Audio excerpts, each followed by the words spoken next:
Kita masuk di segmen terakhir bersama dengan Pak Ikrar Nusa Bakti. Pak, tadi di awal Anda juga sempat mengatakan bahwa bagaimana kemudian alat-alat negara ini berpotensi kemudian bisa digunakan ya dengan kekuasaannya Pak Jokowi sekarang untuk kepentingan politiknya. Kita bicara yang agak praktis lagi adalah anaknya yang sekarang maju. Sekarang juga kita mulai menangkap pesan atau kekhawatiran yang lain bahwa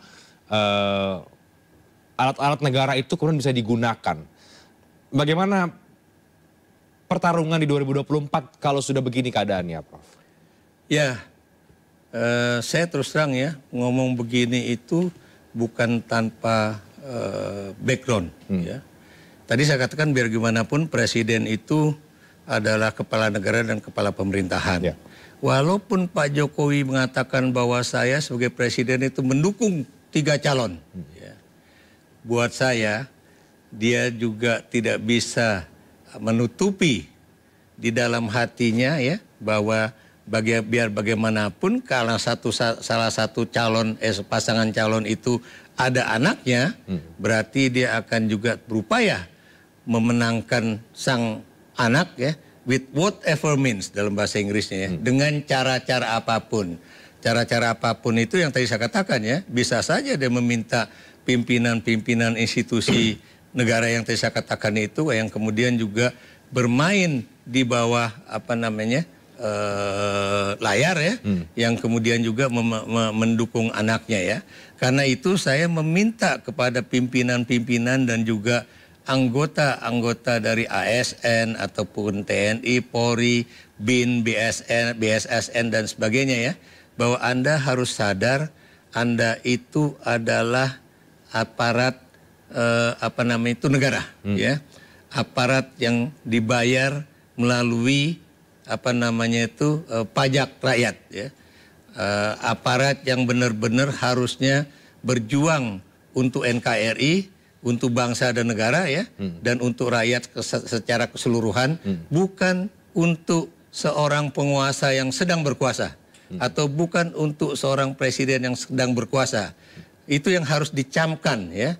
Dan mudah-mudahan ini benar-benar bisa menyentuh hati para aparat tersebut ya, bahwa mereka bukan alat penguasa tapi alat negara.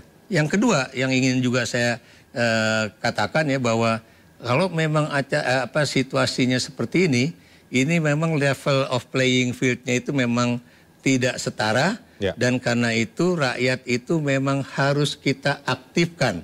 Bukan hanya penonton pasif dari pemilihan umum ya, bukan cuma diajak berpesta pora di dalam demokrasi ini, tapi benar-benar menjaga agar pemilihan umum itu benar-benar berjalan seperti yang selama ini kita tahu ya, langsung, umum, bebas, rahasia ya, dan jujur dan adil. Jadi sudah tidak setara sebetulnya, Prof. Betul, dan karena ini tidak setara, makanya rakyat itu kita harapkan ya, agar mereka paham mengenai itu, dan kemudian mereka juga jangan mau kalau kemudian diberikan uang dan memilih calon pasangan tertentu ya, yang sudah ditentukan oleh pemberi uang itu. Dan kemudian yang kedua, mereka juga kemudian nggak boleh membawa HP ataupun kamera ke tempat pemungutan suara untuk membuktikan bahwa mereka itu dikasih uang misalnya 400.000 atau 500.000, dan karena itu harus memfoto ya siapa yang mereka coblos. Itu yang makanya menurut saya harus ada peraturan KPU ya, yang mengharamkan orang yang akan masuk ke bilik suara itu kemudian membawa kamera, kalau perlu diperiksa semuanya ya, supaya ini menjadi suatu jelas ya. Jadi ini yang ingin saya rasakan ya. Kenapa demikian? Karena tadi saya katakan ini udah ada pertarungan yang tidak simetris ya. Karena yang satu itu benar-benar didukung oleh presiden ya.